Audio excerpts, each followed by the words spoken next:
Hi friends, வணக்கம். ரொம்ப நாள் கழிச்சு, கிட்டத்தட்ட ஒரு 3 to 4 மந்த்ஸ் கழிச்சு நான் திரும்ப சேனலில் வீடியோ போடுறேன்.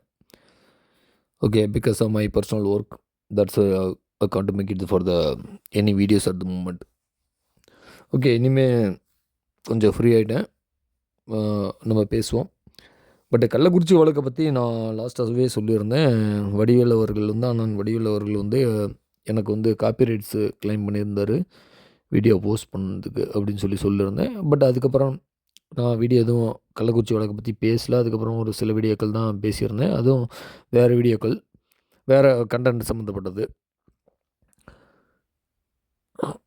ஓகே, இப்போ திரும்ப இந்த வீடியோவில் அந்த கள்ளக்குறிச்சி வழக்கு பாப்பா ஸ்ரீமதி இறந்ததை பற்றி தான் பேச போகிறேன்.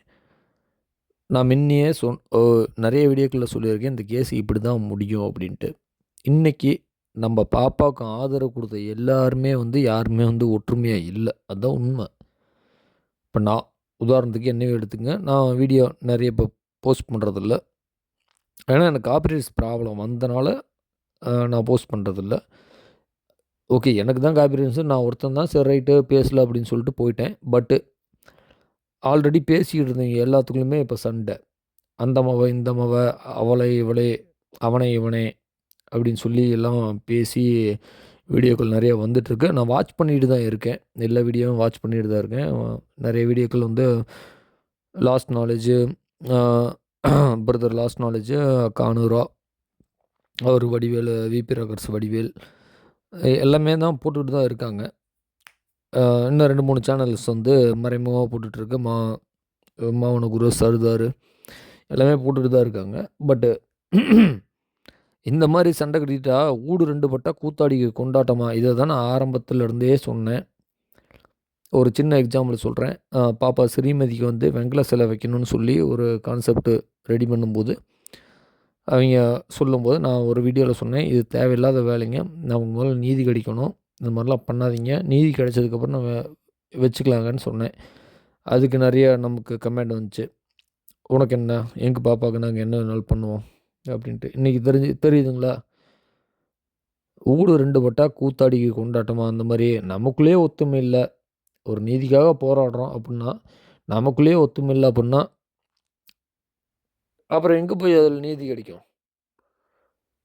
சொல்கிறாங்க காசு வாங்கிட்டு, அவன்கிட்ட காசு வாங்கிட்டு, இவன்கிட்ட காசு வாங்கிட்டுன்னு சொல்லி ஒவ்வொரு சேனலில் ஒவ்வொருத்தரை மாற்றி மாற்றி பேசுகிறாங்க. யாருக்கு யார் என்னன்னு யாருக்கும் தெரியாது. இப்போ நான் யாருங்கிறது வடிவேல் அண்ணனுக்கு தெரியுமா? வடிவேல் அண்ணனை நான் பார்த்துருக்கேனா? என்ன அவர் பார்த்துருக்காரா? அனுராவங்க அவங்க பார்த்துருக்காங்களா? இல்லை அம்மா செல்வி அவர்கள் பார்த்துருக்காங்களா? லாஸ்ட் நாலேஜ் அவர் பார்த்துருக்காரா? யாருமே என்னையும் பார்த்ததில்ல, நானும் அவங்கள பார்த்ததில்ல. பட்டு நம்ம ஒரு தவறு நடந்திருக்கு, அந்த இடத்துக்கு ஒன்று தவறுக்கான முழு விளக்கமும் தெரியணும். பாப்பா இறந்து தான் மேலேருந்து கீழே தான் குச்சி விழுந்துச்சு அப்படின்னா, அதுக்கு முழு ஆதாரமும் கொடுத்துட்டா நமக்கு சாட்டிஸ்ஃபைட் ஆயிரும்.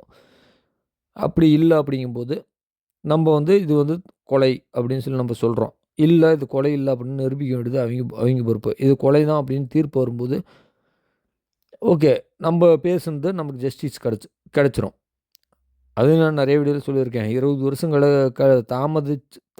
தாமதிச்சு கிடைக்கிற ஜஸ்டிஸும் ஒன்று தான், அது கிடைக்காம இருக்கிறது ஒன்று தான். இன்னும் 20 வருஷம் கழிச்சு கிடைச்சவன் தான் குற்றவாளின்னு சொல்லி அந்த கிழவனை கொண்டு போய் ஜெயிலில் அதுக்கப்புறம் அவனுக்கு தண்டனை கிடைக்கிறதுல ஒரு பிரயோஜனமும் கிடையாது. அதனால் இந்த கேஸ் அப்படித்தாங்க, இந்த கேஸ் இழுக்குங்க. ஆனால் வந்து இது வந்து நிறைய கம்யூனிட்டி பிரச்சனை இருக்குது. நான் கவுண்டர் தான், இல்லைன்னா சொல்லுங்கள், நான் கம்யூனிட்டி பற்றி எந்த வீடியோலையும் அதிகம் பேசுனதில்லை. அந்த மாதிரி சொல்கிறேன், நான் கவுண்டர் தான். பட் இந்த கேஸில் நிறையா இந்த கேஸ்லின்னு சொல்ல, பட் அந்த ஸ்கூல் சம்மந்தப்பட்ட விஷயத்தில் நிறையா கவுண்டர் சமுதாயத்தை சார்ந்தவங்க வந்து நிறையா கம்யூனிட்டி பேஸில் சொல்கிறேன் இருக்காங்க, அந்த கேஸ்குள்ளே இருக்காங்க. அப்படிங்கும்போது அது ஆளுங்கட்சி, எதிர்கட்சி, எல்லா கட்சியும் சேர்ந்தவங்க வந்து கேஸ்குள்ளே இருக்காங்க. குற்றவாளி இவன் தான் அப்படின்னு இன்றைக்கி கோர்ட்டில் இன்னும் ஒரு வருஷம் கழிச்சுங்க தீர்ப்பாயிருச்சு அப்படின்னா, அந்த குற்றவாளி வந்து வாயை திறக்காமல் இருக்கிற வரைக்கும் பிரச்சனை இல்லை. பட்டு வாயை திறந்து, ஆமாங்க எங்கள் ஸ்கூலில் இதெல்லாம் நடக்குதுங்க, இவங்கெல்லாம் இப்படி பண்ணாங்க அப்படின்னு குற்றவாளி யாருன்னு நான் சொல்ல வேண்டியதில்லை, உங்களுக்கே தெரியும். சொல்லிட்டாங்க அப்படின்னா மொத்த தமிழ்நாடு ஆட்சியிலையும் ஒரு பெரிய ஒரு பிளவு ஏற்படும். அதாவது சொல்கிறது புரியும்னு நினைக்கிறேன். இல்லை புரியலன்னா கமெண்ட் பண்ணுங்கள், நான் அடுத்த வீடியோவில் தெளிவாகவே சொல்கிறேன்.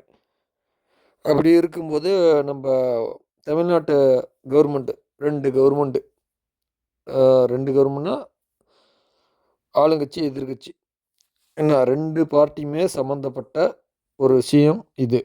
அப்படிங்கும்போது இந்த கேஸ் இப்படி தான் நகரும். இது அவ்வளோ சீக்கிரம் முடியாது. இது முடியணும் அப்படின்னா 2026 சட்டமன்ற தேர்தலில் பார்ப்போம். அதில் ஏதாவது மாற்றங்கள் ஏற்படுதான்ட்டு எனக்கு தெரிஞ்சு பெருசாக மாற்றங்கள் ஏற்பட வாய்ப்பு இல்லை. பட் அது நான் வேறு வீடியோவில் மேக் பண்ணிக்கிறேன். ஓகே ஃப்ரெண்ட்ஸ், ஏதாவது டவுட் இருந்துச்சுன்னா கமெண்ட் பண்ணுங்கள். என்னோடய வாட்ஸ்அப் நம்பருக்கு கால் பண்ணுங்கள், பேசலாம். நான் திரும்ப லண்டன் வந்துட்டேன். யுனைடெட் கிங்டம் கொஞ்சம் வேலையாக வந்து ஃப்ரான்ஸ் வரைக்கும் போக வேண்டியது இருந்துச்சு. அதனால் 2-3 மாதம் கொஞ்சம் பிஸியாக இருந்தேன். என்னால் இந்த வீடியோ மேக் பண்ண முடியல. But I will watch it for the every videos. So don't worry. எல்லோரும் சேஃபாக இருங்க, நல்லா சாப்பிடுங்க.